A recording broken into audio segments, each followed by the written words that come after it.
it's time for another Flying Friday update.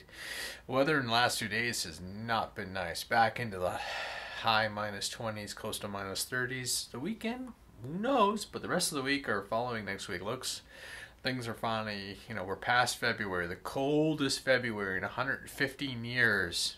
Thanks. I told you last year I thought I was flying a lot more than this year. So, that said, tomorrow, hopefully, and Sunday, we'll be back on the field.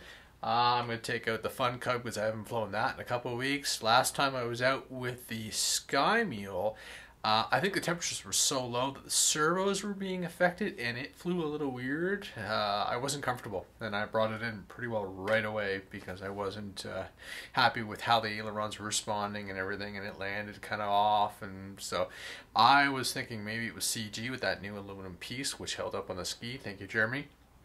But again, I'm suspecting the servos were just really cold. The FunCub is all metal servos, which should be fine, and again, it won't be ludicrously cold this weekend. So, EDF jet, it did not fly the other time. What I've gone and done is removed the rear spars that I had back here, the booms, and that's dropped the weight down by another 150 grams. I'm still running the 4S 2650 battery. But I could go down to the 1800s, but I kind of just want to use those ones in there since it is a project. The rear, again, it all lines up, everything is sort of loaded, and I fixed the CG.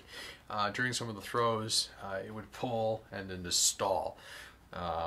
If the thrust feels low, I will go in there and pull the foam cup out of the way, but that's sort of just doing a little vectoring and everything, we hope. So keep your fingers crossed.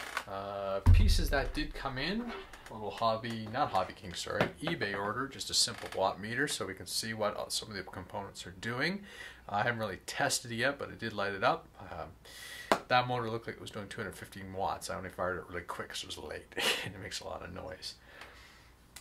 Project wise, well, if any of you are following on social media, I did talk about this guy real quick. This is just a quick $30 S500 frame. It is going to get APM and a couple other nice little goodies, and there is a gimbal on the way. Canada Post doing their stuff for me again, losing my packages. That should be coming in very soon. I actually am going to use the DT750 motors. I have 3 in the house, and Hobby King had a sale, so I bought a 4th and picked up a Q-Brain 25 amp 4 quad ESC set for $30. So I'll try it out. If I'm not happy with that, I'll switch out the ESCs and I can put the Q-Brain into the winter quad.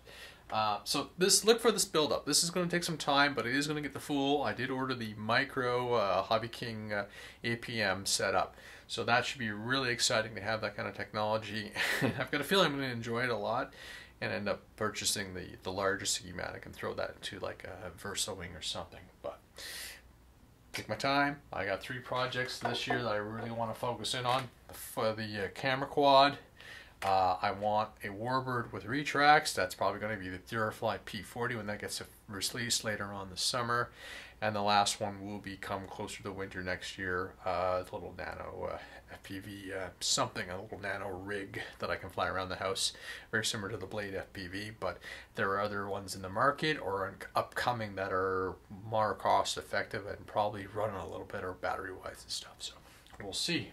So, and the winter quad, it saw a little action on the weekend, so I gotta do a little repair work on the frame. But the kids were having a good time. We were dropping the bombs in the snow, and then we had a bunch of colored ping pong balls. And we go out and then let the kids, drop it, bring the quad in, land, release the kids, and let them go hunting after it. So it was kind of fun. So again, look forward to seeing everybody on the field this weekend. Again, looks like the FunCub's going to get the nod. And hopefully the EDF will go. I'll probably take the transmitter mitt out to really test that since the season's almost done, but at least I'll have that good and ready to go for next year. So cheers.